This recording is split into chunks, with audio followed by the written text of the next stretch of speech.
Koulam. J'espère que ça va être mieux cette fois-ci pour le son.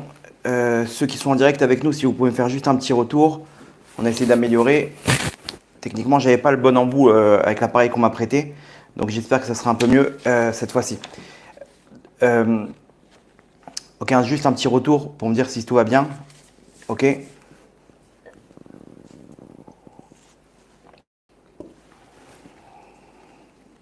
En même temps, ça permet aux autres de se connecter en direct avec nous. Le son est parfait. Toda Rabba Lachem, on y va. Ok, ce soir, donc, un cours spécial par rapport à la situation.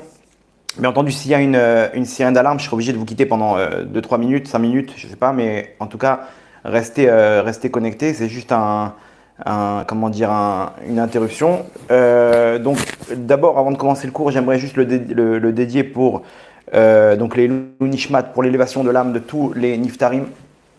Tous ceux qui sont partis brutalement dans ce massacre, et que donc chez Yud Nishmatam Tzurot Betzro Achaim Bezrat Hashem Ve Leavdil Ben Achaim Vametim, les Refoua Shlema de tous les blessés, tous ceux qui ont besoin, et surtout le retour très rapide des kidnappés, nos chers frères qui sont kidnappés, enfants, femmes, hommes.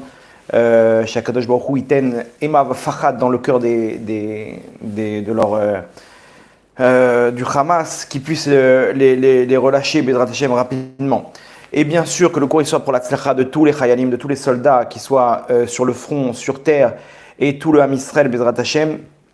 Voilà pour les dédicaces du cours. Alors, message ultra important. Dimanche, Bezrat Hashem, c'est Rosh Chodesh. Comme vous savez, on a l'habitude de faire tous les Rosh Chodesh une prière pour la Géoula. Ce mois-ci, plus que les autres mois, donc dimanche, rendez-vous tous, une prière mondiale, passez le message. Je sais pas, j'ai pas la possibilité d'intervenir au niveau, comment dire, à l'écrit, faire des messages ou quoi que ce soit, mais faites un message clair. 16h dimanche, donc ce dimanche-là, nous serons, je crois, le 15. Donc dimanche 15 à 16h, heure israélienne, c'est-à-dire 15h, heure française. Prière mondiale pour la Géoula, avec vos mots, la prière du Rach Chaim Akadosh pour la Géoula. Surtout, même si vous utilisez vos mots des Teilim, etc., demandez qu'Akadosh Baruch Hu, il se dévoile avec son Mashiach. Là, plus que jamais, on a compris qu'on y est. C'est l'objet du cours de ce soir. Et donc, voilà, diffuser un maximum, qu'on puisse faire pousser aussi de notre côté, mais l'avancée de la Géoula. Deuxième point, dans le groupe, donc je prends sur moi que Noah a mis en place, donc celle qui gère les cours. Je vous rappelle le numéro, c'est le 050 972 55 15. Okay. C'est aussi le même numéro où vous avez les groupes des cours qu'on fait, des diffusions, des annonces, etc. Il y a quelque chose qui me tient à cœur, les tzadikim avec qui je suis en contact, ils me demandent de partager l'information. Il y a dans le Zohar un passage qui s'appelle Adra Zuta. Adra Zuta, c'est un passage, le cœur du Zohar. Okay, le cœur du Zohar, c'est ce qu'on appelle Adra Zuta. Il y a Adra Rabba et Adra Zuta. C'est très concentré, mais c'est ultra puissant. Et ça permet en fait d'adoucir la clipa de Haza. Pourquoi? Parce que Sod, quand vous écrivez, c'est Samer Vav Dalet. Vous prenez les lettres qui viennent après. C'est-à-dire, si nous, on étudie le Sod, alors on adoucit les lettres qui viennent après. Les lettres qui viennent après Sod, après le Samer, il y a Aïn. Après le Vav, il y a le Zaïn. Après le Dalet, il y a le He. C'est Haza. Haza en hébreu, c'est Gaza. Donc quand on étudie le Sod, on adoucit cette clipa de Haza pour que nos soldats y réussissent. Donc partagez, on a mis sur le groupe peut-être à disposition des pages, que chacun y prenne une page et qu'il lise. Comme ça, on finit le maximum de livres Adrazuta. C'est un petit passage, c'est une histoire de 30 pages. On peut s'y mettre, en plus des Teilim, je pense que c'est important de mettre ça en place. Ok, ça c'est pour la petite introduction. On part pour le cours, Bezrat Hashem. Ok, qu'est-ce qui se passe maintenant? Comme vous le voyez autour de vous, les vidéos elles tournent, etc. Il faut s'unir. Il faut s'unir. Tout le monde est en train de montrer son appartenance au Ham Israël. Là, on est en train de ce qui s'est passé, l'élément le cruel, terrible, l'humiliation, les vidéos qui tournent, ça a créé une vague, exactement ce qu'Hachim il attend de nous pour la Géoula. Ça veut dire quoi? Une hardoute, mais pas une union comme il y a dans chaque opération où on a peur et on est ensemble et on sait que s'il n'est pas là avec moi pour me protéger, j'ai besoin. C'est une union par intérêt. Là, non, on a compris que ces gens-là, ce ne sont pas des voisins qui cherchent la paix, ce sont ce sont des gens qui cherchent à nous exterminer, qui veulent du sang juif. Ok, il n'y a aucune autre raison. Ces gens-là, ils sont animés par une haine terrible. On voit, enfin j'espère que vous ne voyez pas ces vidéos, moi je ne les vois pas en tout cas, mais on entend des vidéos terribles.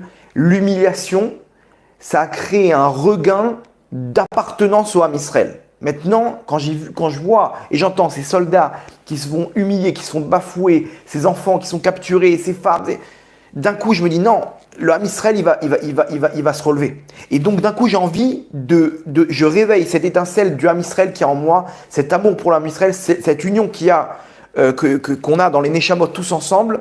Et là la galoute elle tombe. La galoute où chacun il tire son intérêt, chacun il tire sa couverture, son argent, ses vacances, moi et moi et moi et moi. Ça y est, ça n'a plus de valeur. On sait très bien qu'on est dans la dernière ligne droite, ça n'a plus de valeur. Là, d'un coup, c'est la Neshama qui prend le dessus. Et là, on crie Am Israël Chai. C'est ce qui est en train de se passer. On le voit avec les soldats qui sont sur le front, avec les gens qui amènent des bonbons et de la nourriture et des habits. On est tous ensemble. Des tfilotes qui s'organisent dans la rue. Aux États-Unis, il y a une prière dans la rue, des dizaines de milliers de personnes. Les gens ensemble, chacun il ramène sa pierre à l'édifice. On ne sait pas quoi faire, mais on est tous unis. Et on sent vraiment que cette guerre, c'est la guerre finale. La guerre de Gog ou Magog que nous ont transmis nos sages. Ok, et on y est. Ils n'ont pas réuni près de 400 000 soldats pour rien. On ne parle pas d'une simple opération à Gaza. 400 000 personnes, ce n'est pas pour une opération à Gaza. Et vous savez très bien qu'une opération à Gaza, ça signifie à rien du tout. C'est juste repousser de 10 ans le problème. Là, on a vu ce qui s'est passé. Le but, c'est pas de repousser l'échéance. Ok, ces gens-là, et on ne peut pas les avoir à nos frontières, que ce soit dans le sud comme dans le nord. Parce que dans le nord, Chas v'Shalom, c'est pire. C'est 250 000 missiles, c'est 20 000 soldats qui sont surentraînés. Qui ont eu des années d'entraînement en Syrie, qui ont été entraînés par par les Russes, par les Iraniens, qui reçoivent des armes de façon constante, même s'il y en a qui sont stoppés par Israël. Ok, à Gaza, ils sont enfermés, plus ou moins. Mais là-bas, il y a 80% des trucs qui passent, ils ont des formations. On parle d'une vraie armée. On parle, et c'est le même type de personnes. C'est encore les mêmes qui sont assoiffés de sang. Ils sont pas moins cruels que ceux qu'on a connus. Donc, n'ayez pas peur. Ok, le but c'est pas de vous faire peur. N'ayez pas peur parce que bientôt Akadosh Baruch Hu, il va rentrer dans la partie. Maintenant, la question de savoir comment le faire rentrer lui et son Mashiach dans la partie. Bezrat Hashem, c'est l'objet du cours de ce soir, de comprendre où est-ce qu'on est pour savoir qu'est-ce qu'on doit faire. Ok, donc ça risque d'être encore un peu dur avant que ça arrive, mais quand Hashem il va se dévoiler, ok, avec son Mashiach, là, je peux vous dire qu'on va récolter les fruits de 2000 ans de galoute, 2000 ans de pleurs, 2000 ans de souffrance, 2000 ans d'humiliation et de pogrom et de Shoah et d'inquisition et de juifs qui ont brûlé sur les bûchers, dans les chambres à gaz, jusqu'aux derniers qui sont fait abattus dans ce dernier massacre. Ça, on y est, c'est encore un petit peu. Bientôt, Akadosh Baruch Hu, il va faire descendre des plaies qu'on va oublier ce qui s'est passé en Égypte. Le Hamas, ils vont nous supplier de récupérer les otages. Ils vont nous supplier, récupérez-les. Il y a dans le Navi, quand ils ont récupéré le Aaron Abrit dans la guerre, les Pélishtim, c'était à Gaza. Et là-bas, il y a eu des épidémies, il y a eu des malheurs. Jusqu'à la fin, ils ont dit, on veut plus de ça, on veut plus, récupérez-les. Ces enfants, ces otages, nos Chayalim, nos frères, ce sont le Aaron Abrit, l'alliance sainte de Akadosh Baruch Hu. Si on les regarde comme ça, comme nos frères, comme des diamants, alors ils auront la même force spirituelle de là où on est, et à ce moment-là, ils vont créer là-bas des plaies terribles qui vont vouloir les relâcher, Bezrat Hashem, Bekarov. Ok. Maintenant, vous avez bien compris, je l'ai un peu détaillé dans le dernier cours, mais ça ne se passera pas si on ne fait pas de tchouva. Ça, si on ne fait pas de tchouva, les prochains événements, ils seront encore pires que ça. Je vous le dis, je préfère être cru, mais vaut mieux, qu'on puisse avoir peur maintenant qu'après. aujourd'hui, les événements, ils sont tout peu, comment dire, tout peut tourner en Troisième Guerre mondiale très rapidement. On peut se retrouver. Ce qui s'est passé là-bas, c'est un échantillon de ce qui peut se passer fois 10, voire dans le monde, pour des juifs qui ne sont pas protégés. Comprenez bien qu'il y a un mouvement, le monde arabe, ils regardent ça, ça leur donne envie. Ça leur donne une motivation de dire ça y est, le djihad a commencé, on y va, on va terminer le travail. Et ils sont des millions, et on a vu ce qui s'est passé en France malheureusement ces derniers temps. Je crois qu'Hachem il a fait tout ça pour qu'on comprenne que ça peut, ils peuvent calquer ce qu'ils ont fait dans le Lidl, Chazvé Shalom, je préfère pas continuer. Mais comprenez qu'ici, on a besoin d'Hachem. On a besoin d'Hachem. Comment on fait intervenir Hachem? Hachem, là, il a tapé du poing sur la table. Quand on voit la situation du Ham Israël, le Mashiach ne peut pas leur faire tchouva, on est trop loin. Il faut jeter l'étape de la loi. Il faut jeter l'étape de la loi et là on se réveille. Et là on se réveille, chacun il fait tchouva. Il y a une vague de tchouva en ce moment incroyable. Il faut surfer sur cette vague. Il faut surfer sur cette vague où que vous soyez pour sauver le maximum du Ham Israël et pour faire accélérer la délivrance finale. Maintenant, il faut comprendre, qu'est-ce qui se passe actuellement par rapport à la Géoula? Nos soldats, ils vont partir dans cette guerre. Cette guerre, c'est la guerre de Gog ou Magog. Oui, nous sommes en pleine Géoula. La Gemara dans Megillah, la Gemara aussi dans Sanhedrin, elle nous dit que Motse Juit ben David ba. La 8e année, vous savez qu'on a des cycles de 7 années, ou la 7e, c'est ce qu'on appelle la Shemitah. La Shemitah, on met en jachère les terres, etc., en repos les terres. C'est le Shabbat de la terre d'Israël. Okay, et on nous dit Motse Juit, c'est-à-dire la 8e année, le Mashiach se dévoile. C'est-à-dire commence la période du Mashiach. Okay, Ben David Ba, ça veut dire que toute cette période, elle commence. Vous allez me dire, à Rosh Hashanah, cette 8e année, donc la 8e année, c'était celle qu'on a vécue jusqu'à Rosh Hashanah. C'est-à-dire qu'à partir de Rosh Hashanah, on n'est plus dans la 8e année. Eh bien, figurez-vous, écoutez bien, vous allez voir, c'est très important par rapport à l'événement, quand est-ce que ça s'est déroulé pour qu'on comprenne où est-ce qu'on est. Bien entendu, Akadosh Baruch Hu, il fait les choses masquées pour qu'on puisse avoir un libre arbitre. Mais le but, c'est de réunir les pièces que Hachem nous donne dans la Torah pour sensibiliser le Ham Israël. Donc, figurez-vous que selon la Kabbalah, selon le Harizal, la 8e année se termine le jour de Simchat Torah, donc de la 9e année, ok? Et à quel moment? Au moment de Moussaf. Alors, je vous explique comment ça marche. À Rosh Hashanah, tout a été décrété pour l'année. Maintenant, on a une seconde chance qui est à Kippour. Si on fait tchouva jusqu'à Kippour, on peut changer notre année. À Kippour, il y a le tampon qu'on appelle Chotam Apnimi. Un premier tampon de ce qui va se passer sur l'année. On a une roue de secours, une dernière roue de secours qui est Hoshana Rabbah. Hoshana Rabbah, on a Chotem Achitzoni, okay, qui est un deuxième tampon où cette fois-ci, ça y est, on peut plus, si on n'a pas fait tchouva jusqu'à Hoshana Rabbah, qui est la veille de Simchat Torah, ok? À ce moment-là, à Chatzot, donc à minuit de Hoshana Rabbah, il y a une veillée d'ailleurs pour ça, il y a le deuxième tampon, ok, qui nous donne donc ce qui va se passer dans toute l'année. Ok? Maintenant, je vous pose une question.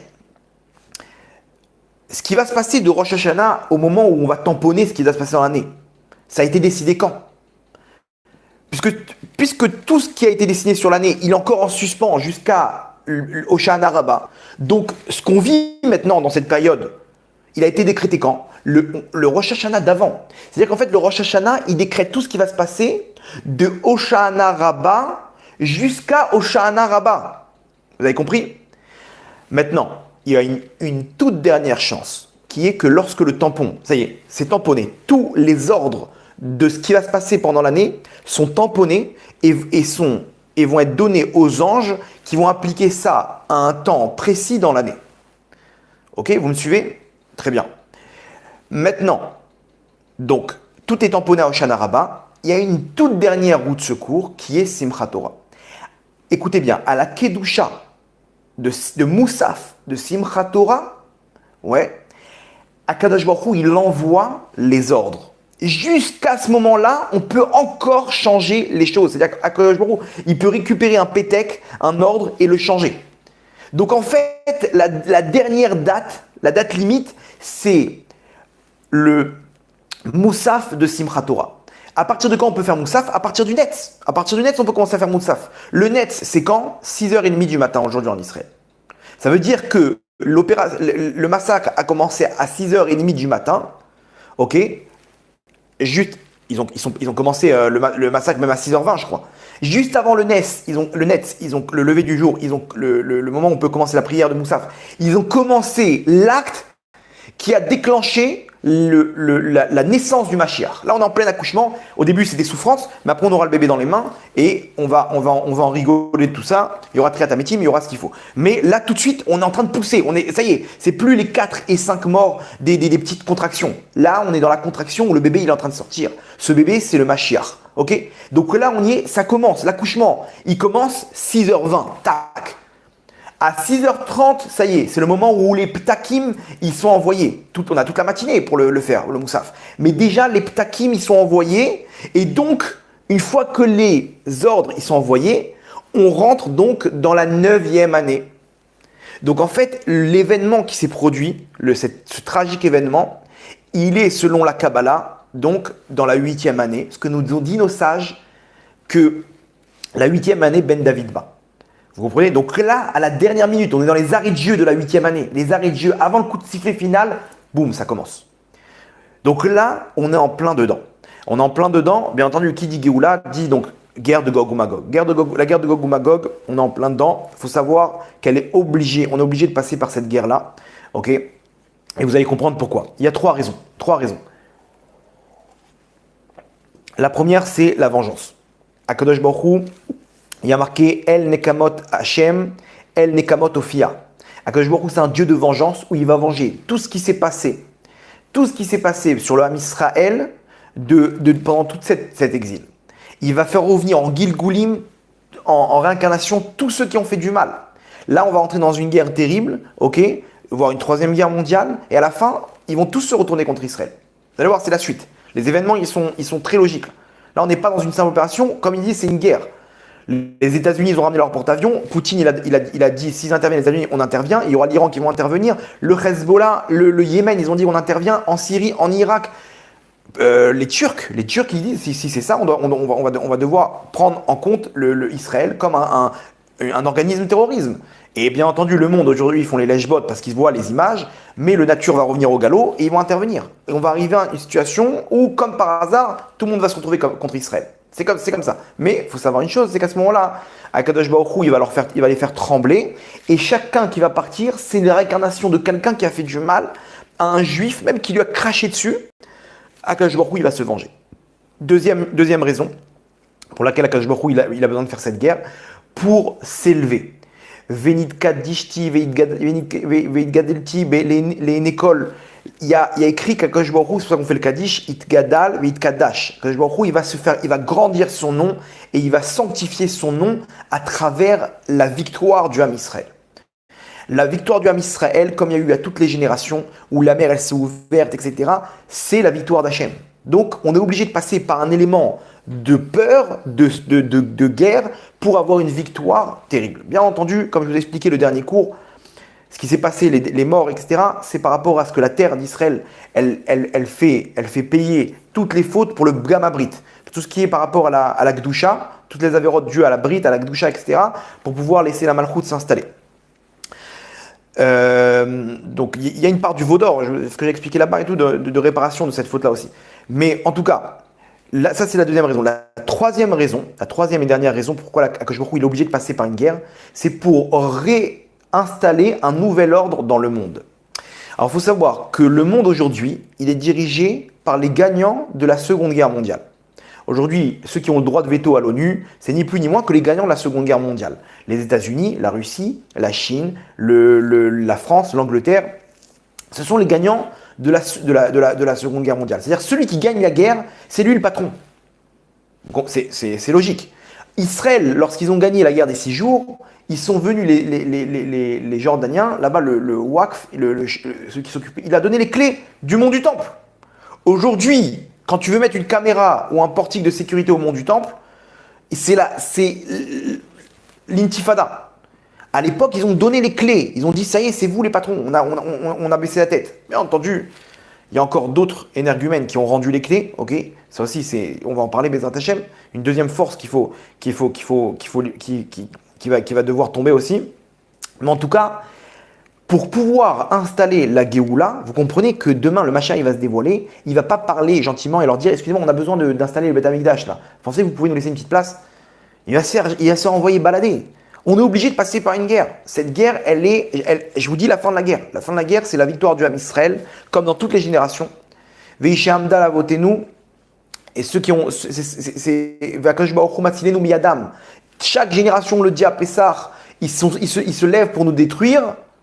Mais Akadosh Baruch Hu Matzilenu miyadam. Akadosh Baruch Hu, il nous sauve de leurs mains. Hachem, c'est lui qui les a créés, ces monstres. Et c'est lui qui nous sauvera de leurs mains. Mais on est dans le monde des actions, on doit faire ce qu'on doit faire. Maintenant, pour ça, on va arriver, ils vont nous rendre les clés. Ils vont nous rendre les clés et à ce moment-là, on va récupérer la lumière du Beth Amikdash, elle va pouvoir descendre. Donc, aujourd'hui, comme vous avez compris, là, on est dans une guerre, donc ce n'est pas une opération. On entend les discours, on entend les discours des dirigeants aujourd'hui, ils sont en train de dire stop. Stop. Jusqu'à maintenant, on était là en train de chercher à faire la paix comme si qu'on avait en face de nous des Occidentaux. Mais on a compris une chose. On est au Moyen-Orient. Au Moyen-Orient, ça a toujours été le cas. Il y a des tribus que lorsqu'ils sont en dispute, le meilleur moyen de faire la paix entre eux, c'est qu'ils se disputent et qu'il y en a un qui gagne. Quand il y en a un qui gagne, l'autre il accepte la défaite et ils sont en paix pendant des années et des années. Mais quand on est tout le temps en train de chercher la paix, on donne l'autorisation à ces terroristes de continuer le combat. Donc jusqu'à aujourd'hui, les gauchos qui sont au pouvoir et au gouvernement et à l'armée, à la tête des hauts gradés à l'armée, ils ont cette morale de vouloir, non, on va leur donner de l'argent, on va leur donner des choses, ils vont vouloir vivre comme. Non, tu penses, t'as pas compris qu'ils sont. Le djihad, c'est de tuer, de détruire, de ce qu'ils ont fait maintenant, c'est de le faire avec toute la population. Et ça, ils comprennent pas. Ils sont cruels avec nous-mêmes, mais ils sont d'une miséricorde avec nos ennemis. Donc, aujourd'hui, ils ont compris une chose, c'est que si tu fais attention à leurs enfants, ok, à leurs femmes et à leurs enfants, à la fin, Chas v'Shalom, c'est tes enfants et tes femmes qui vont charcuter, Chas v'Shalom, qui vont massacrer. Donc, il n'y a plus de quartier.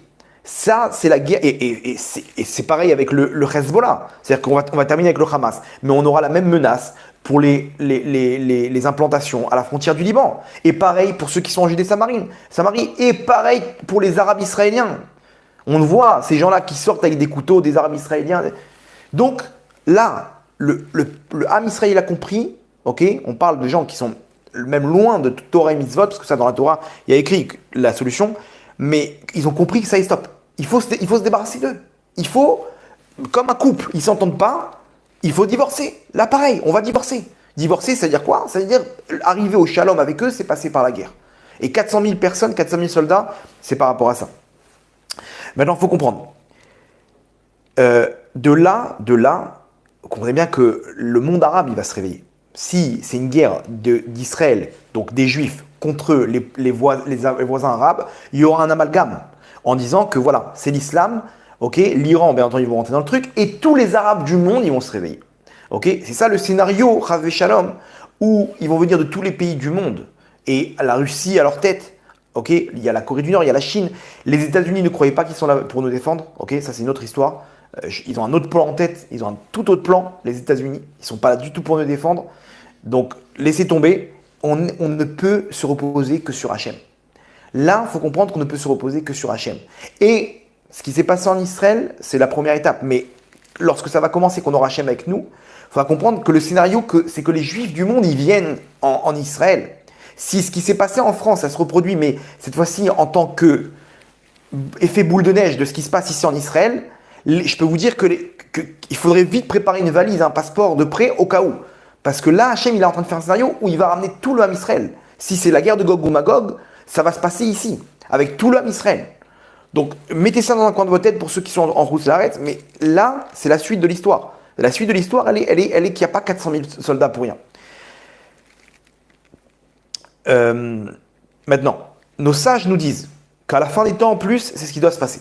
Rabbi Chaim Vital, il écrit que là, à la fin de la Géoula, de la galoute de Édom, donc de celle dans laquelle on se trouve maintenant, il y aura la galoute d'Ishmaël. La galoute d'Ishmaël, il nous dit, c'est le Kotz, la pointe du Yud, ok? Et il nous dit comme ça, il nous ramène le pasouk des Tehillim qui nous dit Loulé Hachem she'ayala nu bekum alenu Adam. Si ce n'est qu'Hachem, il était là pour nous, bekum alenu Adam, lorsque va se lever l'homme. Il dit Rabbi Chaim Vital, Adam dont on parle ici, c'est le péré Adam, l'homme sauvage dont nous parle la Torah sur Ishmaël, qui est l'ancêtre du monde arabe.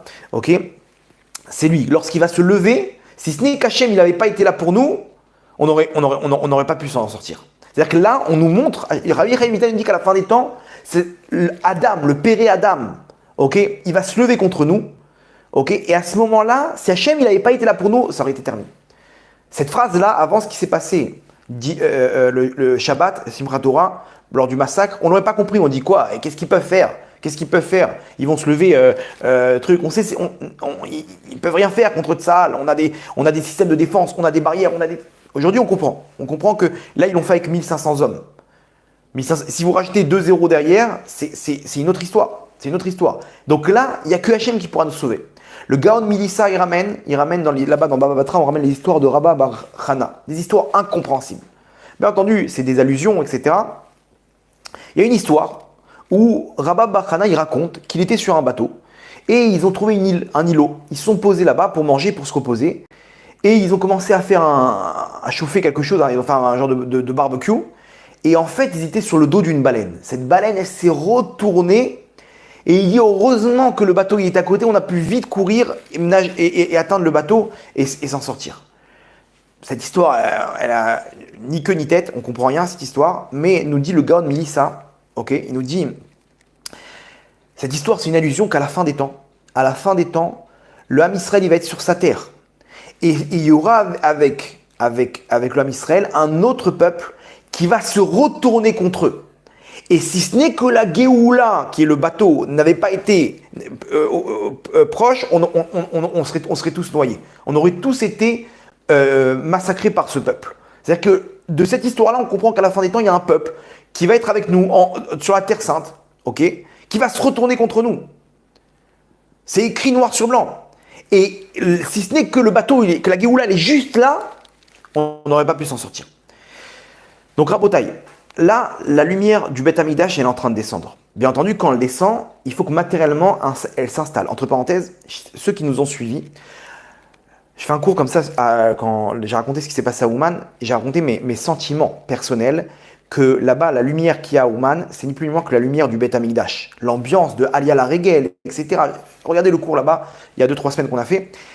Et quand j'ai compris ça, quand je suis parti là-bas, toutes mes prières, elles étaient axées que sur ça. Je dis Hachem, je veux que cette lumière qui est en galoute, tu la ramènes en Israël.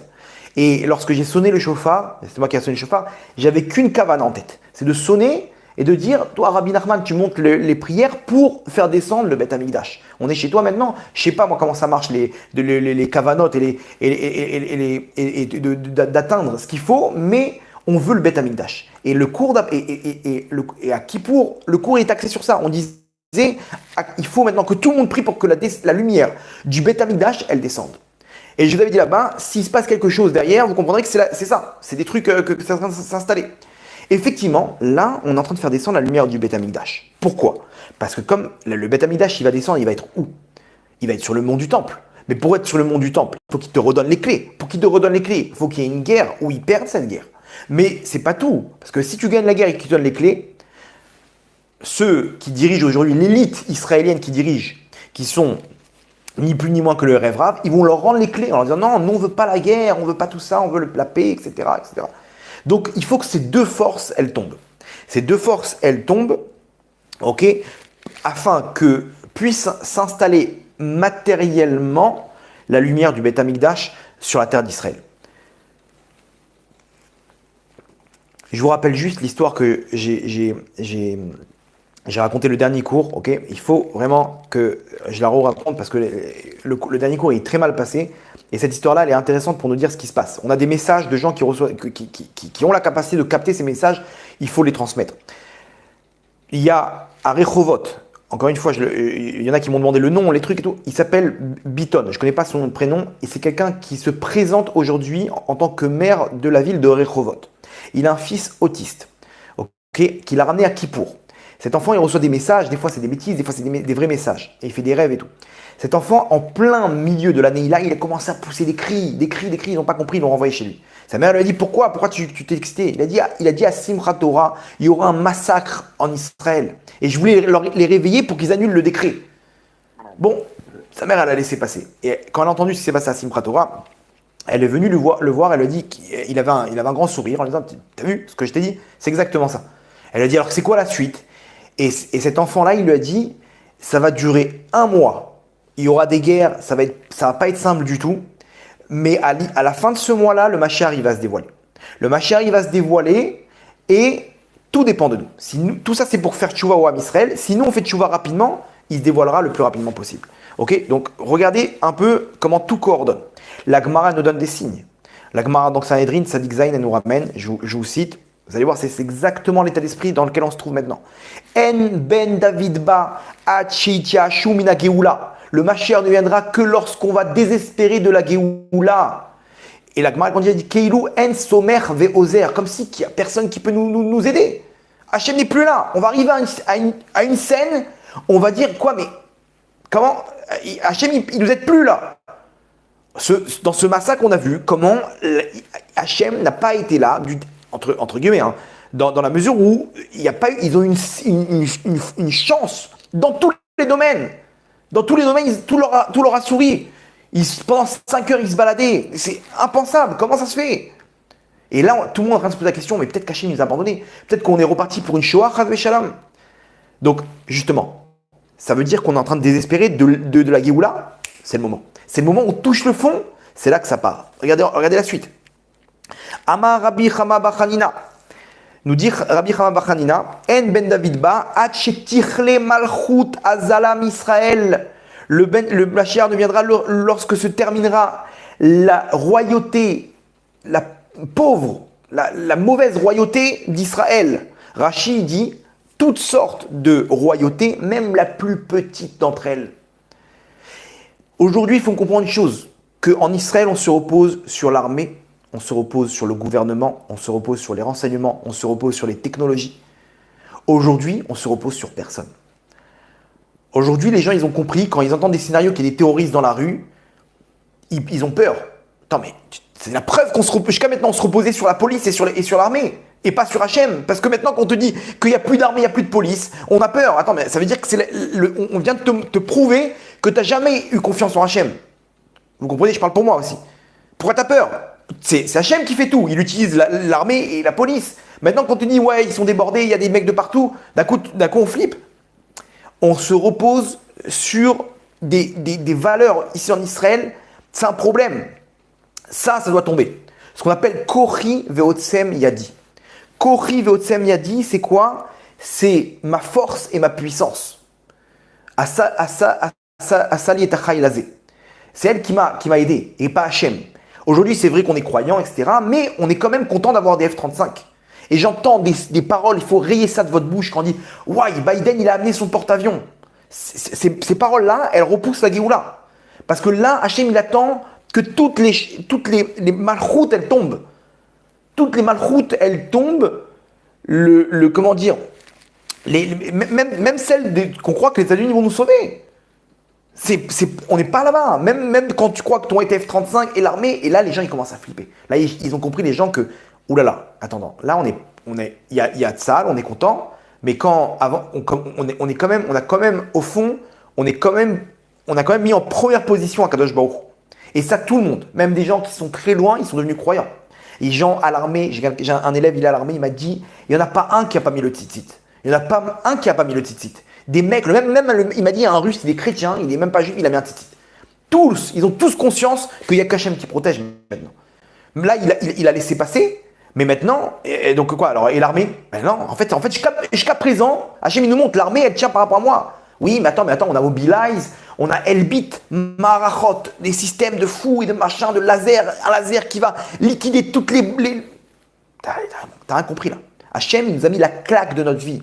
Et je vais vous dire encore plus loin que ça. Même au Rabbanim, je ne parle pas que ça, c'est pour même les rabbinim, on est là en train de faire les canards en disant non, mais Hachem comme ça et Hachem comme ci. On utilise le système, genre on gère le système, on connaît tout.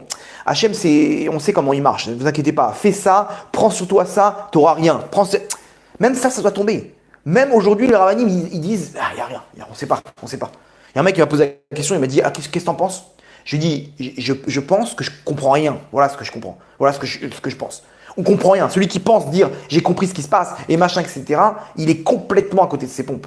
Parce que là, on est en train genre, on contrôle les choses. On est là, on va faire des pitous maquetorettes autour des khayalim et des machins, et on va leur donner.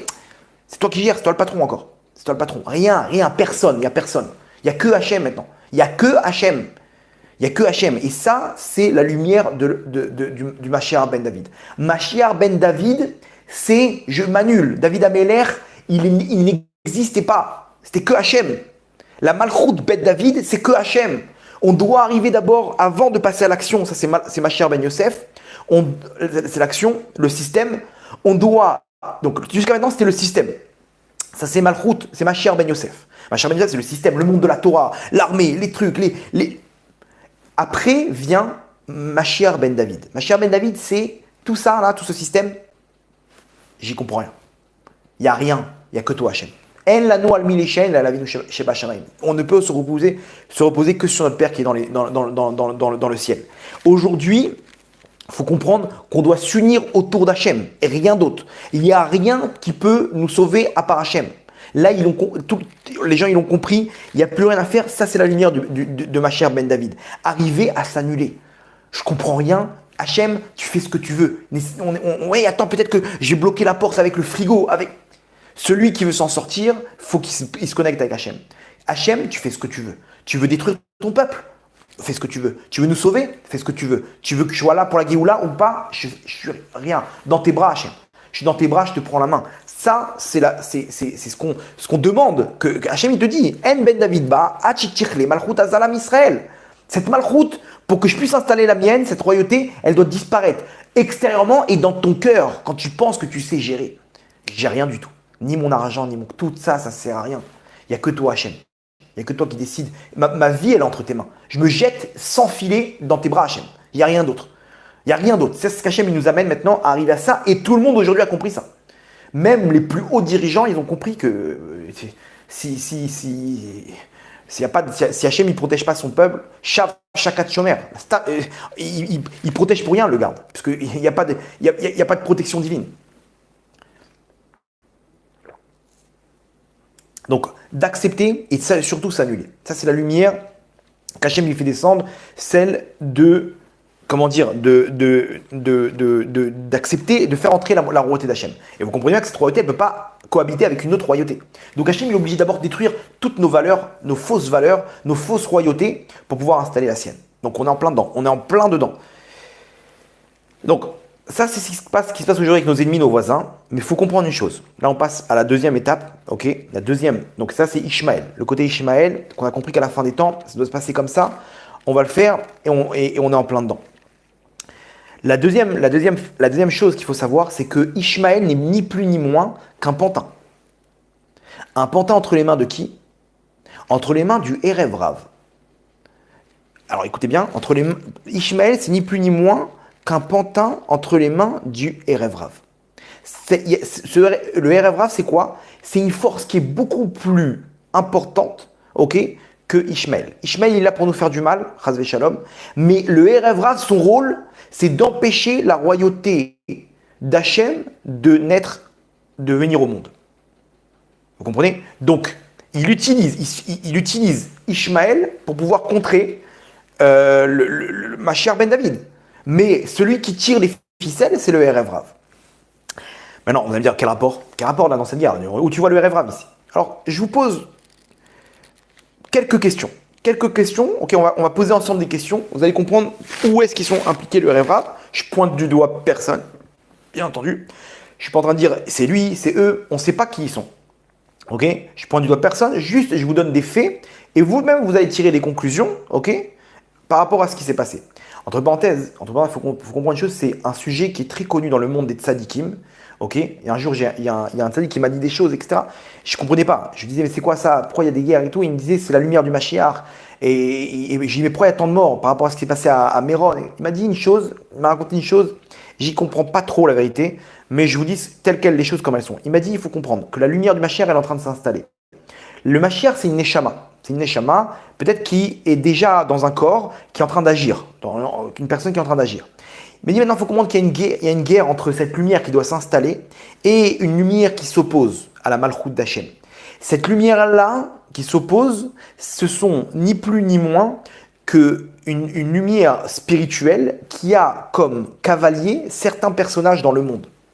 Ok?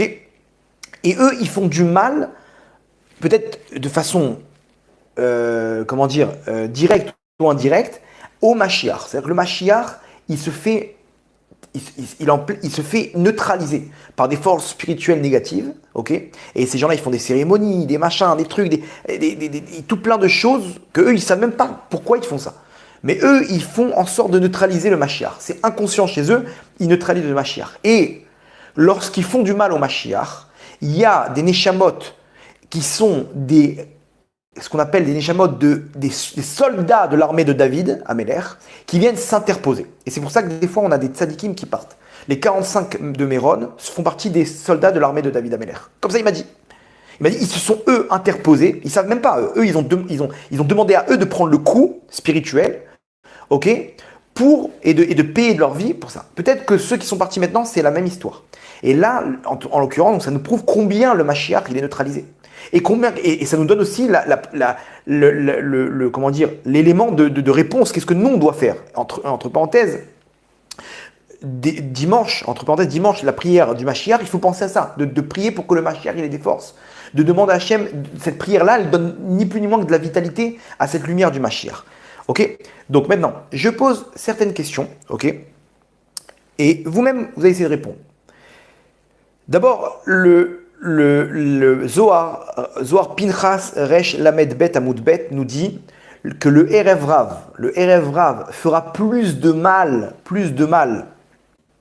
Je vous dis le lettre, non pardon. Me'akvim et Israël, ils vont ralentir, ils vont mettre des bâtons dans les roues, faire du mal à Israël. Begdusha ou Begalut Yoter Me'asher Umot Haolam. Dans la Gdusha, c'est-à-dire la sainteté, et dans la galoute, c'est-à-dire que eux, vous voyez, ils utilisent des choses qui vont ralentir la vue du Mashiach plus que les peuples du monde. Le Erev Rav, son but, c'est de ralentir la vue du Mashiach et de nous massacrer dans la Gdusha.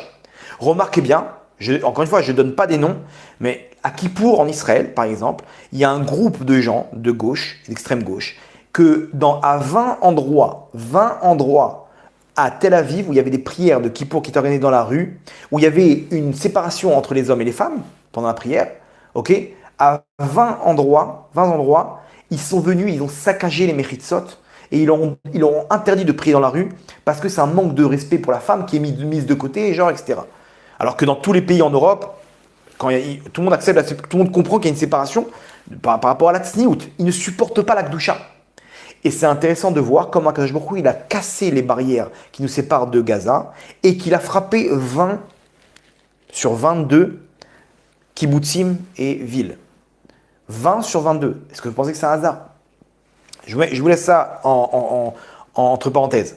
Mais ces gens-là ne supportent pas tout ce qui fait référence à la Torah et à la Gdusha. Ils sont là, ils installent bien l'homosexualité dans les mœurs. Tout ça, c'est les manques de Gdusha. Ils ne supportent pas, dès qu'on parle de Mashiach, dès qu'on parle de Eretz Israël, tout, ça c'est Erev Rav. Maintenant, en quoi ils repoussent la venue du Mashiach? Regardez ce qui s'est passé. Je vous pose une série de questions et vous tirez vos conclusions.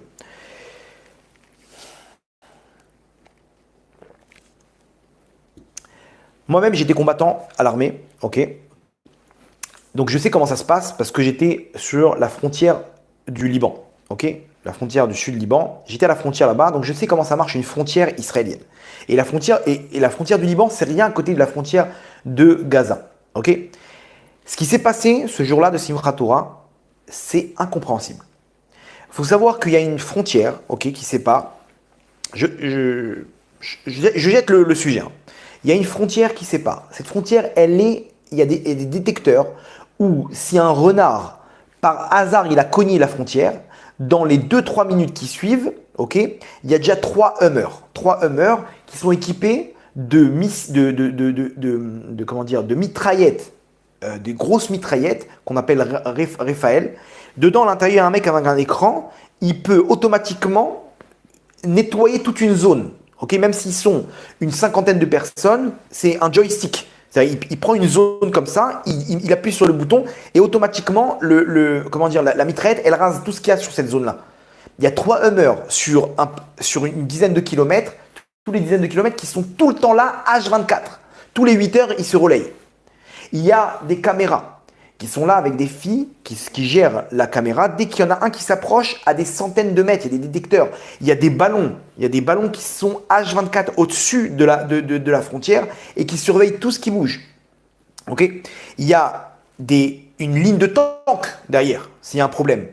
Moi, je me rappelle quand j'étais dans ce Liban, si on voyait qu'il y avait un débordement, on avait la possibilité à la radio de lancer 2 hélicoptères qui étaient là sans arrêt en couverture en cas de besoin. 2 hélicoptères qui montent, automatiquement ils rasent tout ce qui se passe sur la zone. Gaza, c'est encore plus que ça. Il n'y a pas 2 hélicoptères, il y a des drones, il y a plus que ça, c'est ultra sophistiqué. Ultra sophistiqué. Il y a bien entendu des avions, etc. Ce qui est intéressant, c'est que même ces femmes-là, elles ont dans leur caméra, elles ont la possibilité de tirer. C'est-à-dire, elles ont même un fusil sur la caméra. Elles ont la possibilité, si ça prend du temps déjà, de mettre des coups de feu, des coups de semonce et même de tuer la personne. C'est un joystick. Qu'est-ce qui s'est passé? À 15 endroits, pas un seul endroit. On dit, bon, peut-être là-bas, il y a eu un point faible. 15 endroits, ils sont passés. Et pendant 5 heures, entre 5 et 6 heures de temps, pas un seul hélicoptère. Un seul hélicoptère, il aurait pu déjà les mettre en l'air. Ils étaient combien de voitures? Un hélicoptère, rien qui reste comme ça stabilisé, il envoie des missiles. Tac, tac, tac, tac, tac. Il a déjà balancé 10 voitures. Il fait un autre aller-retour. On a vu ces images de drones qui prennent en image 6 soldats, 6 commandos du Hamas, et d'un coup, boum, tout explose. Il est où ce drone? Ils étaient où ces drones? Des avions de chasse. On voit, malheureusement, les Arabes, ils ont une telle fierté qu'ils ont tout filmé. Bon, ils voulaient aussi humilier Israël, mais ils ont tout filmé. Donc, on a vu comment ils se baladaient là-bas dans les villes. Ils se baladaient, les mecs, ils étaient en détente. Ils étaient là, même, ils ont attrapé un terroriste. Il a dit, on ne comprend pas pourquoi Tsahal n'a pas réagi. On s'attendait à une réponse. Et ils ont ramené derrière encore des centaines d'autres personnes. On voit des mecs en jean et en basket avec un fusil. C'est pas un commando, ça. C'est pas un combattant. C'est un mec qui était chez lui. Il a reçu un coup de fil. Viens tout de suite. Il a pris son fusil. Il est venu. Elle était où l'armée? J'ai quelqu'un que je connais qui était à Douvdevan, qui était là-bas, dans les camions, dans les blindés là-bas. Il m'a dit pendant 3 heures, on sait que les familles, elles se font massacrer. On ne reçoit pas l'ordre d'intervenir. On est tout un régiment à attendre. On est des commandos, on est là, Qu'est-ce qui se passe? Alors vous allez me dire, non, mais ils ont été piratés, il n'y avait plus de radio. Mais les téléphones, ils marchaient. Et puis, vous croyez qu'ils sont bêtes, Israël? Vous croyez qu'ils sont bêtes? Ils ont qu'un seul système. Ils ont des systèmes satellitaires. Vous croyez quoi? Comment ils font en Russie? SpaceX, comment il s'appelle, Elon Musk. Il leur a livré des petits radars comme ça, des petits trucs satellitaires pour pouvoir capter, parce que les Russes, ils ont tout bloqué. Donc, je croyais qu'Israël, ils ont passé cette technologie. Ils ont 3-4 systèmes de rechange. Un autre élément, une autre question, un autre point d'interrogation. Il y avait un groupe d'agents, de cyber-agents, okay, des mecs qui sont là devant des ordinateurs, qui sont là pour s'occuper de tout ce qui est fait référence à des cyberattaques. Ils sont dans un endroit secret, les mecs, dans une base pas loin de Gaza. Là-bas, ils sont arrivés, les terroristes, ils les ont massacrés. D'où ils savent où ils se trouvent, ces gens-là? D'où ils savent? Ribono Shalom, comment c'est possible? Les renseignements, ils sont où? Ils ont des gens qui sont infiltrés, qui habitent là-bas, qui transmettent tout ce qui se passe. Et ils ont des gens qui sont infiltrés à l'intérieur du Hamas. Et puis tu vois, tu comprends qu'il y a 1500 mecs qui sont en train de se préparer. Tu vois l'engouement. Ça ne veut pas te passer sous le nez. Les mecs qui se sont filmés en disant on va attaquer, on va attaquer. Les mecs qui se sont entraînés 3 jours avant. Les renseignements, ils sont pas au courant. Le Shabak, le Mossad, alors qu'ils savent exactement qu'est-ce qu'un scientifique iranien il a mangé cet après-midi. Ils sont pas au courant de ce qui se passe. Tous ces soldats qui sont rentrés chez eux ce jour-là, il y avait rien à la frontière, il y avait rien du tout. Il y avait un tank et un mec, il y avait deux personnes qui se battent en duel.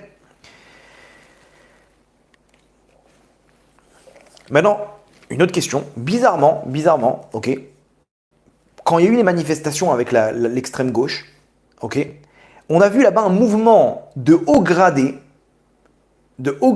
qui ont menacé de quitter l'armée et de refuser les ordres dans le cas où la réforme judiciaire elle passerait.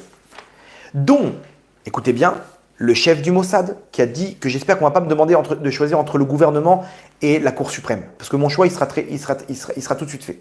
Dont le chef du Shabak, de Shin Bet, okay, les renseignements intérieurs, dont des hauts gradés qui sont donc on a compris qui fait partie de l'extrême gauche. Et d'un coup, cette même extrême gauche, ok, l'élite israélienne, qui est anti-Torah, qui fait peut-être partie, je ne sais pas, du CRF ou pas, d'un coup, il y a une attaque du Hamas, il n'y a plus personne. On a l'impression, je ne sais pas ce que vous en pensez, vos conclusions, mais on a l'impression qu'il y a quelqu'un qui a fermé les yeux. Et le peuple, il est en train de crier trahison. Le peuple, il est en train de crier trahison. Les gens, ils sont pas bêtes. Surtout, comme je vous ai dit, que tout est filmé. Tout est filmé. Et quand tout est filmé, on voit exactement que les mecs, ils sont baladés. Il y a les hélicoptères, ils sont où? Les drones, ils sont où? Il y a quelqu'un qui a empêché aux hélicoptères d'arriver. Pire que ça. Mais, donc, vous avez compris, faites votre raisonnement tout seul. Ils n'ont pas réussi à faire tomber le gouvernement par les manifestations, le jugement de trucs, etc. D'un coup, on va prendre comme pantin le Hamas. Ils sont en train de préparer quelque chose. Ça tombe bien, on va faire une catastrophe. Vous allez dire, non, mais ils ne peuvent pas être cruels comme ça. Mais comment ça? Vous savez ce qui s'est passé avec les vaccins? Ils ont fait d'Israël un laboratoire. On était des rats de laboratoire. Et les gens, on entendait des histoires. Ils ont fait taire tout le monde. On en parlait pendant l'histoire des vaccins. On en a parlé de ça. On a parlé. Ils nous disent pas la vérité. Et vous croyez qu'ils ont eu la pitié? Il y avait de l'argent, il y avait des trucs. Bref. Ça, c'est une autre histoire. Mais il y a écrit Shlosha simanim bauma azot. Il y a 3 signes pour comprendre, pour savoir si on fait partie du Ham Israël. Rachmanim, c'est quelqu'un de miséricorde. Gomle chassadim, quelqu'un qui donne. Et baishanim, quelqu'un qui a honte, qui a une honte un peu comme ça naturelle. Baishanim. On ne parle pas de cruel. Ces gens-là, ils ne font pas partie du Ham Israël. Le RFRA, c'est des gens cruels, ils vont te dire, mais c'est la démocratie, on est obligé de faire des sacrifices pour sauver la démocratie. Et d'un coup, bizarrement, Biden, il se ramène. Biden lui-même, qui était anti ce gouvernement, qui fait partie de la gauche mondiale, d'un coup, il vient sauver Israël. Entre parenthèses. Je pose des questions, je donne rien du tout. Je ne suis pas en train de tirer des conclusions, je dis rien. J'éveille des interrogations.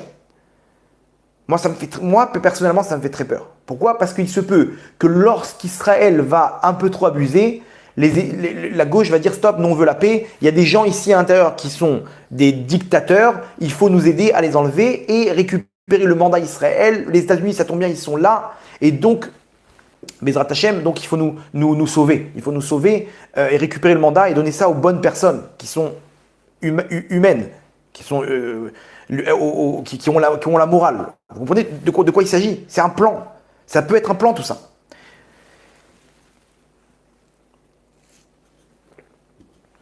Entre parenthèses, aux informations, ils ont dit que effectivement ils ont brouillé le système, mais ils ont brouillé tous les systèmes. Et ça, ils ont dit que ça ne peut pas être l'Iran. Aux informations israéliennes, ils ont dit que ça ne peut être qu'une puissance. Une des 3 puissances qui sont ou la Chine, donc on ne comprendrait pas quel rapport avec la Chine, ou les États-Unis ou la Russie. Donc nous tout de suite on va dire quoi? La Russie.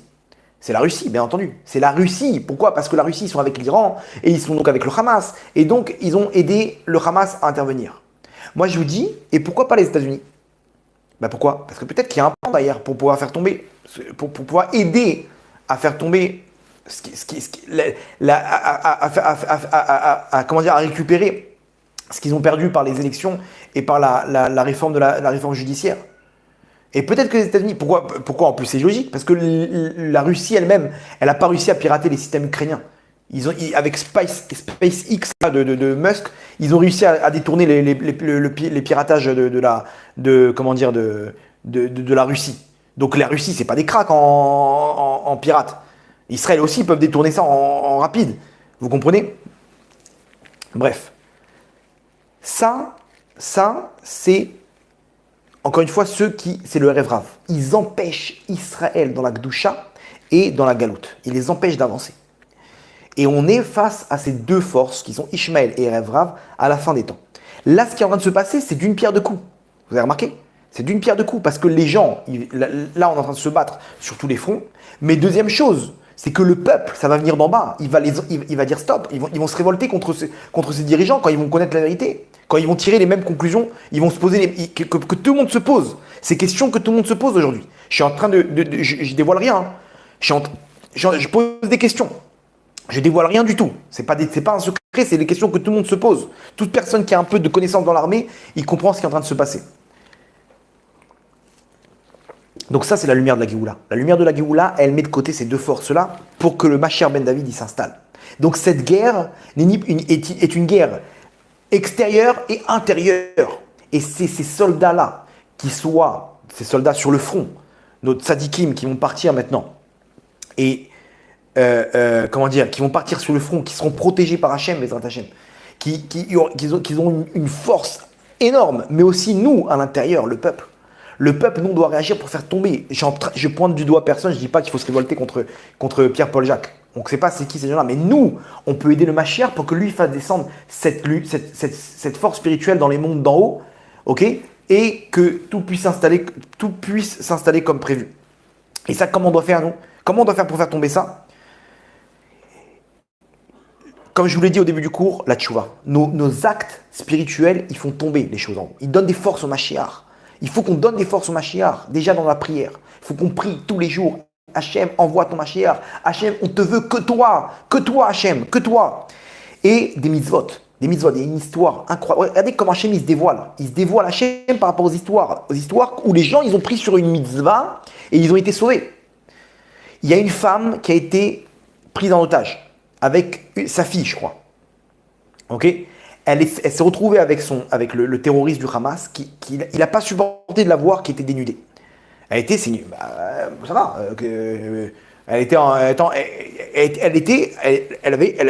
Malheureusement, aujourd'hui en galou dans laquelle on est, elle était mal habillée. Et lui, il lui a dit, recouvre-toi.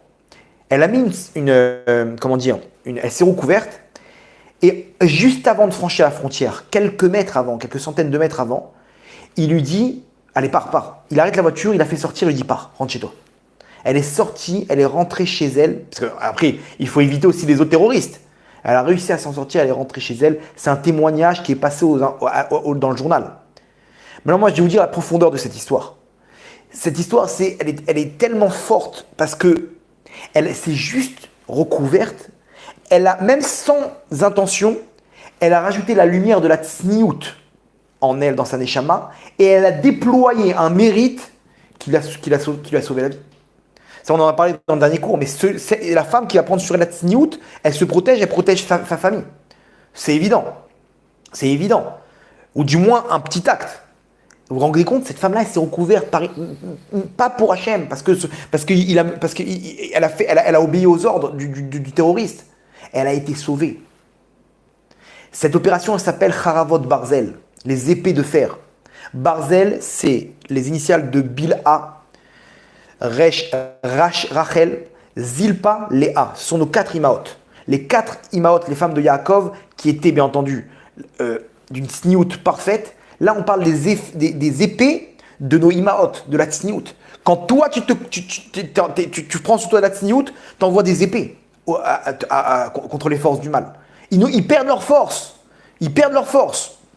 Une autre histoire, un mec, il était dans la rave party là-bas, il a pris sur lui Shabbat. Il était en plein milieu de la forêt, il a pris sur lui Shabbat, il est monté sur un arbre. Il racontait, les terroristes, ils passaient en dessous de moi, ils m'ont pas vu. Ils m'ont pas vu. J'étais sur un arbre à 2 mètres et demi. Il a pris sur lui Shabbat. Une autre histoire, une troisième histoire. Il y a un soldat, ils l'ont appelé. Il est arrivé, un héros. Regardez comment Hachem, il donne des forces à des personnes. On peut donner cette même force à tous nos soldats, Bezrat Hachem. Il y a un soldat, il était non loin de là. Il a reçu un appel comme quoi il y a une attaque terroriste. Il arrive avec son arme, avec sa voiture. Il a pris avec lui un autre mec. Ils se sont retrouvés face à 5 terroristes. Ils les ont abattus les 5. Ils ont continué leur route. Ils se sont retrouvés face à 20 terroristes. À eux deux, ils ont tué les 20 terroristes. Malheureusement, ils ont pris une balle. Okay, je crois que son copain, il est même mort de cette balle. Et lui, il était entre la vie. Il était en train de perdre son sang. Il s'est retrouvé par terre avec les 20 terroristes morts qu'il a tués lui-même. Et sont arrivés les soldats. Lui, il était en train de se faire un garrot pour pouvoir sauver sa vie. Ils ont vu un mec bouger. Tout de suite, ils ont voulu l'abattre. Jusqu'à qu'il y en a un qui a crié. C'est un des nôtres. C'est un des nôtres. C'est un des nôtres. Il a un tzitzit. Ne tirez pas. Il a vu sortir son tzitzit de son pantalon. Le tzitzit katan qu'il avait sur lui. Ils étaient là pour l'abattre. Là, ça rigole pas. Ils abattaient tout ce qui bouge. Ils voient 20 terroristes. Ils ont compris que celui-là, c'est le 21e qui est vivant. Et d'un coup, il y en a un qui a crié ne tirez pas. Il a un tzitzit katan. Hachem, il nous montre des histoires où ce qui les a sauvés, c'est les mitzvot. Vous comprenez qu'on peut donner des forces là où on est à nos soldats. Donc, le sheker mitpotsetz, le mensonge, il est en train de tomber. Cette guerre, nos soldats, ils vont partir, ils vont revenir avec le Mashiach. Le Mashiach, il va prendre la suite de l'histoire, que ce soit à l'intérieur et à l'extérieur, pour pouvoir installer cette lumière. Vous avez vu? Là, c'est très clair. C'est clair comme... Il n'y a pas plus clair. Hachem, il est en train d'installer sa malchoute. Dans tous les domaines par rapport à ces deux forces qui empêchent la Géoula, que ce soit les terroristes et ceux qui tirent les ficelles en haut. Donc, cette guerre, moi je l'appelle une guerre de mitzvah. Milchemet mitzvah. Dans tous les fronts, que ce soit sur le plan matériel, spirituel, elle fait de nous un peuple uni, le Ham Israël. À nous de nous battre, à nous de prendre sur nous maintenant, là où qu'on soit, de prier, de rien lâcher, de pardonner à son prochain, Il y a des gens du monde entier qui viennent maintenant pour se battre. Et nous, on est là en train de faire du mal à notre femme, à notre mari. Si vous avez encore des disputes dans votre famille, c'est le moment de prendre votre téléphone et de rajouter encore une épée à nos soldats. C'est maintenant que ça se passe. Aujourd'hui, le peuple, il est en train de se réveiller. Le Ham Israël est en train de se réveiller. Là, on voit très bien. Et encore des gens, des hauts gradés aujourd'hui, qui disent non, arrêtez, vous êtes en train de tuer d'autres enfants. Encore, ils sont en train d'être méakev. Ils nous empêchent encore d'avancer. Il y a des gens aujourd'hui, des hauts gradés de l'armée, qui disent on ne peut pas faire un massacre à Gaza. Il y a des journalistes qui disent c'est n'importe quoi ce qui est en train de se passer à Gaza, ils sont en train de massacrer le peuple. Mais vous avez rien compris. Vous avez rien compris. C'est une guerre. Dans les journaux de la propagande d'extrême gauche, ils appellent ça une opération. Vous comprenez? Ils appellent ça Mifta Haravot Barzel. Ils veulent rentrer dans la tête des gens. C'est pas une guerre. Hein. Ne rentrez pas dans ce délire là. On va faire une guerre maintenant. Ils sont tombés dans leur propre jeu. Ils ont voulu faire une opération pour pouvoir peut-être faire tomber quelque chose qui est une dizaine de morts. Ils ont réveillé la haine des terroristes. Et c'est pas terminé. Il y a encore le Hezbollah, c'est 250 000 missiles. Vous savez, ce qui nous attend maintenant, on doit se dépêcher maintenant avant que ça commence. Maintenant pour faire intervenir Hachem dans la partie avec son Mashiach. C'est maintenant que ça doit se passer, Rabotai. Et le Yalkut Shimoni, il ramène ça. Il ramène qu'à la fin des temps, il y aura, avec l'Iran, même Rabbi Yossi Ben Kisma, il disait à ses élèves là-bas dans Sanhedrin, enterrez-moi bien profond parce que les soldats iraniens, perses, ils vont venir. D'où ils vont venir? Maintenant, on comprend d'où ils vont venir. Ils peuvent débarquer de tous les côtés. C'est qui ceux-là? C'est les chiites du Hezbollah. C'est qui les chiites? C'est les Perses. C'est l'Iran. L'Iran, ils ont des soldats en Irak, en Syrie.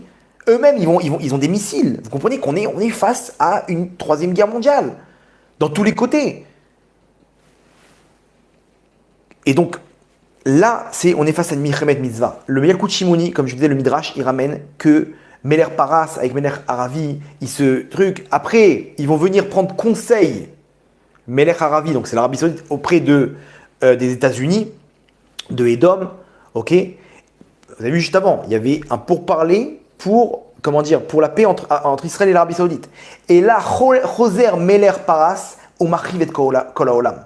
Et là, Meler Paras, qui représente celui qui a la tête, de la tête du serpent, c'est l'Iran. C'est eux qui ont donné le feu vert au Hamas. Lui, il revient, il détruit tout le monde. Et on nous dit que les Bnei Israël, ils vont se cacher. Pourquoi? Parce qu'il y a peut-être des gens dans la rue, Chas Shalom, comme on était là en train de se cacher, en train de fermer les maisons, etc. Parce qu'on a vu les images de ce qui s'est passé. On a entendu plus ou moins de ce qui s'est passé. Et là, Hachem, il nous dit, mes enfants, n'ayez pas peur. Tout ce que je fais, je le fais que pour vous. C'est-à-dire que c'est dans cette obscurité qu'Hachem, il va intervenir. Donc, soyez patients, soyez forts. Akadosh Baruch Hu, il a une très très grande armée. Hachem, il va accompagner nos soldats. Hachem, malheureusement, tant qu'on est relié encore à ce Erev Rav, etc., tant que l'homme Israël ne s'est pas séparé, il n'a pas pris conscience, la graine, elle a été plantée. C'est en train de se mettre en place. Mais à nous de diffuser tout ça autour de nous. À nous de comprendre et dévoiler toute cette lumière. Parce que si on le fait, on va arriver à faire descendre cette lumière de la Géoula. Parce que Hachem, il a une très très grande armée. Il y a le Léviathan. Le Léviathan, lorsqu'il a des coups de queue aux navires de guerre étrangers. Il y a les Avnei El Gabish. Ce sont les pierres qui sont tombées à l'époque de Yahushua lorsqu'il est entré en guerre pour conquérir la terre d'Israël. Et lorsqu'il les a arrêtés, ils sont restés en suspens. Celles qui étaient déjà parties, elles sont restées en suspens pour la fin des temps. À la fin des temps, elles vont retomber sur nos ennemis. Il y a des anges, il y a même des rouchotes. Et là, on va finir avec une histoire à Bretagne, des esprits qui sont là pour sauver le Ham Israël. Il y a une armée terrible. Et cette histoire, elle est incroyable et je pense qu'il faut la prendre avec nous pour qu'on puisse comprendre de quoi on parle. De la troisième dimension d'une armée qu'on ne voit pas, mais qui est là pour nous aider. Qui est là pour nous aider, qui va intervenir lorsqu'Hachem va donner le feu vert. Le Rav Aslan, à la Vachelom, il est niftar il y a quelques années. Vraiment quelques années, c'était un Rav qui était expert pour faire sortir les mauvais esprits. Il y a des esprits qui rendent des fois, lorsqu'on a fait, par certaines fautes, descendre la protection de notre Neshama, des fois ces esprits, des âmes qui n'ont pas encore trouvé leur repos, ou qui se font chasser dans ce qu'on appelle le Kafakela, qui trouvent refuge à l'intérieur de certaines personnes. Surtout les gens qui vont dans les cimetières, il y a plein de trucs bizarres là-bas. Donc, il y a des techniques pour sortir ça, ok, avec des Shem Kadosh, etc. Et lui, c'était un expert, ok. Malheureusement, aujourd'hui, on ne sait pas vers qui se retourner lorsqu'il y a des histoires comme ça. Mais lui, à l'époque, c'était le numéro 1 en la question. Et un jour, il est parti dans le nord. C'était à l'époque où la Syrie, ils avaient menacé d'envoyer des Scuds sur Israël. Et ils avaient des nouveaux missiles qu'ils ont reçus de l'Irak. Et ils pouvaient placer des ogives chimiques sur ces Scuds. Et en Israël, c'était la pagaille, les masques à gaz, les machins, on rentre en guerre, on rentre pas en guerre. Le monde était en panique en Israël. Et dans le nord, il s'occupait d'un cas, le Rav Aslan. Il ramène ça dans son livre Torah Minagan Eden. Il ramène donc l'histoire où il voit enfin, il parle avec la personne et il arrive à entrer en communication avec l'esprit qui est à l'intérieur de la personne, qui parle à l'intérieur de la personne qui a été possédée. Et il lui dit, est-ce que tu es un gentil ou un méchant? Il lui dit, non, moi je suis un gentil. Alors il faut comprendre, il y a des esprits qui sont ce qu'on appelle au Kafakela, des Rechaim, qui ne peuvent pas encore rentrer au Gehinam tant qu'ils n'ont pas réparé, donc ils peuvent rester 20 ans dans les airs, à se faire massacrer par des anges maléfiques. Et il y a des esprits qui sont peut-être mis en danger, des hommes qui sont mis en danger, et ils sont partis avant leur temps. Maintenant, eux, ils doivent rejoindre le jugement à un temps donné. Donc, qu'est-ce qu'ils font entre-temps? Ils errent dans le monde. Ils errent dans le monde et ils sont là. A priori, ils servent à rien, mais vous allez voir qu'en fait, ils ont un rôle, ces gens-là. Donc, il lui dit, non, moi, je suis un rouar. Je suis pas un rachat. Je suis pas un rachat. Il lui dit, t'es un homme ou une femme? Il lui dit, je suis un homme. Il dit, ok, est-ce que, avant que tu partes, est-ce que tu veux que je te fasse une bracha? Il lui dit, bien sûr, une bracha du Rav. Faites une bracha pour que je puisse rentrer vite au Gan Eden. Il lui dit, ok, je te fais une bracha. Et il lui dit, dis-moi, je te pose une question. Non, l'esprit lui dit, Vodarav, est-ce que vous avez une question? Je peux vous répondre. Ils savent tout ce qui se passe dans les mondes d'en haut. Il lui dit, oui, j'ai une question à te poser. Qu'est-ce qui se passe avec ces missiles là-bas en Syrie? Vous pouvez pas aller les prendre et les ramener? Il dit, non, on ne peut pas. Il dit, pourquoi? C'est lourd pour vous? Il dit, vous rigolez? Avec un doigt, on peut les récupérer. Il n'y a pas de règle de la nature pour nous. On peut rentrer à l'intérieur d'un missile et le déplacer où on veut. C'est pas un problème pour nous. Il dit alors pourquoi vous ne le faites pas? Écoutez bien, accrochez vos ceintures maintenant, écoutez bien la réponse qu'il a donnée au Rav. Il lui dit parce que de faire des miracles aussi dévoilés, ça peut faire trembler les peuples du monde. Et ça ne doit se passer qu'à la fin des temps, lors de la dernière guerre du Mashiach. Vous entendez ce qu'il dit? Il dit qu'ils sont prêts à le faire, mais ils n'ont pas le feu vert, parce que ça va faire trembler les peuples du monde lorsqu'ils vont voir que les missiles ils reviennent sur eux, quand ils vont voir des objets bouger, et que tout le monde il se retourne contre eux, que ce soit comme dans les 10 plaies d'Égypte, de l'infiniment petit à l'infiniment grand. Ils vont voir des météorites leur tomber dessus, des tremblements de terre, des tsunamis. Les peuples du monde, ils vont trembler de peur du Ham Israël. À ce moment-là, on ne pourra plus accepter les convertis, parce que là, ça y est, c'est terminé, il n'y a plus de libre arbitre. La tchouva ne va rien valoir à ce moment-là, parce qu'il n'y aura plus de libre arbitre. Ça y est, tu as fait tchouva, ça y est, kol hakavod. T'as vu qu'Hachem s'est dévoilé? Il dit ça, c'est nous. Nous, quand on va se dévoiler, on va prendre les missiles, on va les faire bouger dans tous les sens. Mais on pourra le faire que lorsqu'Hachem vient donner le feu vert, et ce feu vert-là, c'est dans la dernière guerre à la fin des temps, la guerre du Mashiach. Vous vous rendez compte? Donc là, il faut comprendre une chose. Il y a notre armée, nos soldats, nos frères qui sont là. Il y a nous. Et il faut sortir un petit peu de ce que nos yeux nous montrent. Il y a une armée qu'on ne voit pas, qui sont des esprits peut-être, des anges, des forces surnaturelles. Et Hachem, il va se dévoiler lui-même. Ça, c'est en apéro. Mais après, Hachem, il va entrer dans la partie, avec le dévoilement de son Mashiach. Et là, à ce moment-là, celui qui aura maintenant dans l'obscurité, il aura fait son choix d'être avec Hachem, en levant les yeux vers le ciel et dire Hachem, je veux que tu sois roi. Je veux que tu sois roi. Je veux que ton Mashiach, il soit notre roi. Je veux ta malchoute, ta royauté. Je veux faire tchouva. Je ne sais pas comment, mais je veux faire tchouva. Et je prends une mitzvah et encore une. Chacun selon ce qu'il ressent. Mais c'est maintenant, si quelqu'un n'a pas encore pris quelque chose sur soi, il est en danger, Rabota, il est en danger. Après, ça sera terminé. Hachem, il va se dévoiler. Vous comprenez? Donc, à nous de jouer, c'est entre nos mains. C'est entre nos mains. Et c'est comme ça que Elisha Hanavi, lorsqu'il s'est fait attaquer par l'armée de Aram, il y avait son bras droit, Gehazi. Il lui a dit qu'il faut partir vite, les soldats, ils arrivent. Une armée de soldats. Ils sont arrivés, le Navi, il a pris son bâton. Elisha Hanavi, il est sorti, il a dit, regarde, il a vu maintenant, imaginez-vous des soldats assoiffés de sang, qui commencent à dévaler une pente comme ça avec leurs chevaux pour massacrer tout ce qui bouge. Et là, il a vu son shamash trembler de peur. Il a dit, regarde, avec son bâton, il a ouvert le ciel. Et ils ont vu là-bas des milliards d'anges descendre à leur secours, au secours du Ham Israël, pour repousser l'armée. Gehazi, il a vu ça, il a dit, ouais.